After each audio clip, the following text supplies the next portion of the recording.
I'm sure we all have found ourselves giving up after doing some push-ups or stuck thinking about making the right decision for our next stages in life. These very luxuries such as fear, hesitance and understanding our limits cannot be afforded to soldiers of the SAS. Dedicating years and years of their lives and sacrificing so much in the bid of becoming the best men they can possibly be. It goes without saying that the SAS has one of the hardest and brutal training processes in the world. If you've ever found yourself watching an episode of SAS Who Dares Wins and thinking surely it can't be too hard, this video is for you. In this episode of Everything History we will show you the harsh process it takes to pass SAS training. The Special Air Service of the British Army, aka the SAS, was the first secret service ever created. Originating as a regiment in 1941, it quickly transitioned into a corps in 1950. The unit specializes in a number of roles including counter-terrorism, hostage rescue, direct action and covert reconnaissance. The SAS was the staple, and when other countries started their own secret services it was in no doubt that the SAS tactics would be copied or mirrored. Countries such as the United States benefited the most from the SAS, as due to the close ties between the UK and US they were able to get private information, strategies and more which helped the US build their own secret service. Whether the United Kingdom decided to share their information or not was apparent that they were very much the trendsetters of a worldwide phenomenon. SAS training has three important phases: endurance, environmental training and escape and evasion and tactical questioning. This may sound like an easy task, but we promise you it's the complete opposite. Part 1. Endurance. The first phase of selection is known as the endurance, fitness and navigation. This portion of the training is designed to not only test one's physical strength but also their mental. To be a part of the SAS, both of these are absolutely vital, and we will touch on both of these more during the video. Endurance spans a total of 3 grueling weeks of hard work. The trainee must carry a heavy burden that weighs 55 pounds, which increases in weight during the 40-mile scale of the Brecon Beacons and Black Hills of South Wales, and navigate up a steep and unforgiving hill in unbearable weather conditions. You may have think they would receive words of inspiration during their journey, but the cold-hearted SAS staff neglect and verbally assault their trainees. This endurance test must be completed with 24 hours, and fail to do so will result in immediate disqualification. Part 2. Environmental training. Upon passing the first stage you will move on to the second, which is environmental training.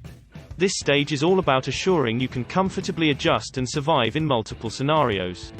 The environment often chosen is a jungle in the heart of Belize. Trainees will learn to survive on their own and in a group, and taught how to deal with situations, such as military patrols, hostile encounters and conflict within a group. SAS jungle patrols have to live for weeks behind enemy lines, in 4-man patrols, living on rations. This is often very effective when it comes to eliminating candidates. Trainees will have to prioritize discipline, teamwork and selfishness in order to pass. SAS staff will also consider kit condition and more when making sure you are reliable enough to be left on your own, in a strange environment and no direct way back to a base or camp. Part 3. Escape and evasion and tactical questioning. To the very few that pass both stage 1 and 2 move on to the third and final part of the training process. As we all know, the possibility of an undercover or behind the enemy lines operation failing and consequently leading to an interrogation is very high. Due to this, the SAS training process cannot afford to disregard such big risks and installs it into the training. For the escape and evasion portion of the course, the candidates are given brief instructions on viable methods. This may include talks from former Special Forces soldiers who have been in escape and evasion situations in the real world. After the briefing, the candidates are let loose in the countryside, wearing World War II vintage coats with instructions to make their way to a series of waypoints without being captured by the hunter force of other soldiers. The escape and invasion portion lasts for 3 days, after which, captured or not, all candidates report for tactical questioning. Tactical questioning tests one's mind and resistance to interrogation, intimidation and manipulation. Interrogators are very rough and harsh on the candidates and will not hesitate to use methods such as stress positions, loud noises, dog barks, abuse and more. The ultimate goal of the resistor is to maintain the information such as a base location, their personal info and more. All trainees are supplied with cover-up stories that they have to remember and retain. Failing to do so can lead to the situation getting worse and more complicated for the resistor.